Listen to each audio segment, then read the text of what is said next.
Hello friends, greatest of all time third single spark lyric video song release ஆனாலும் ஆச்சு.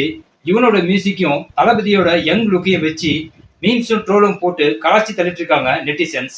இப்போ social media ஃபுல்லாக இதுதான் வைரல் ஆகிட்டு இருக்கு. வாங்க நாமளும் அதை பற்றி டீட்டெயிலாக பார்க்கலாம். 2003 வருஷம் தளபதி நடித்த புதிய கதை படத்துக்கு யுவன் சங்கர் மியூசிக் போட்டிருந்தாரு.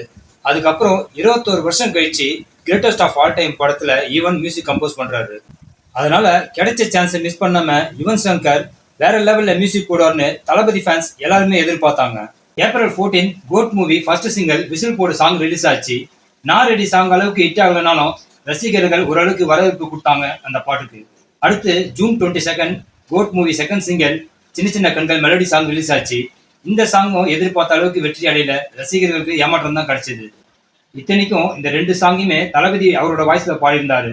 இந்த ரெண்டு சாங்கை ஈவன் மிஸ் பண்ணியிருந்தாலும் மூணாவதா வரப்போற தேர்ட் சிங்கிளை நிச்சயமா மிரட்டி இருப்பார்னு தளபதி ஃபேன்ஸ் எல்லாருமே எதிர்பார்த்தாங்க. August 3 GOAT movie third single spark lyric video song release ஆச்சு.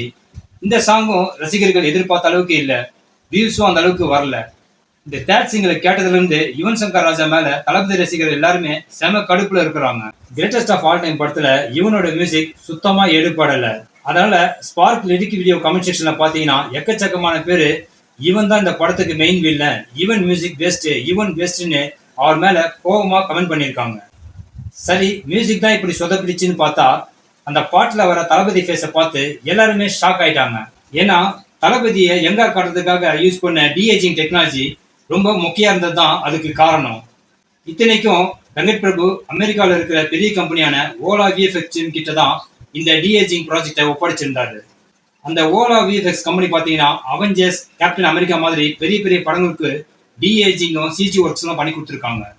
இவ்வளோ பெரிய கம்பெனியாக இருந்தும் பட்ஜெட் ப்ராப்ளமா என்னன்னு தெரியல, கிரேட்டஸ்ட் ஆஃப் ஆல் டைம் படத்தில் மட்டும் தளபதி ஃபேஸை இப்படி சொதப்பி வச்சிருக்காங்க. படம் ரிலீஸ் ஆகிறதுக்கு முன்னாடியே இந்த ப்ராப்ளத்தை வெங்கட் பிரபு சால்வ் பண்ணியே ஆகணும். இல்லைனா ஆதிபுருஷ் படம் மாதிரி கிரேட்டஸ்ட் ஆஃப் ஆல் டைம் படத்தையும் நெட்டிசன்ஸ் வச்சு செஞ்சிருவாங்க. இவ்வளவு விஷயம் நடந்திருக்கு. தளபதி விஜய் இதையெல்லாம் கவனிக்கிறாரா இல்லையான்னு தெரியல. அவர் பாட்டுன்னு அவருடைய அடுத்த பட வேலையில இறங்கிட்டாரு. வினோத் T69 படத்துக்காக தளபதியை வச்சு look test and photo shoot ரெண்டுத்தையும் சைலண்டா எடுத்து முடிச்சிருக்காரு. அதோட T69 படத்துல தளபதிக்கு ஜோடியா நடிக்கிறதுக்காக பிரேமலு பட ஹீரோயின் மமிதா பைஜு கிட்ட வினோத் பேச்சுவார்த்தை நடத்திட்டு இருக்கிறதாகவும் ஒரு தகவல் வந்திருக்கு.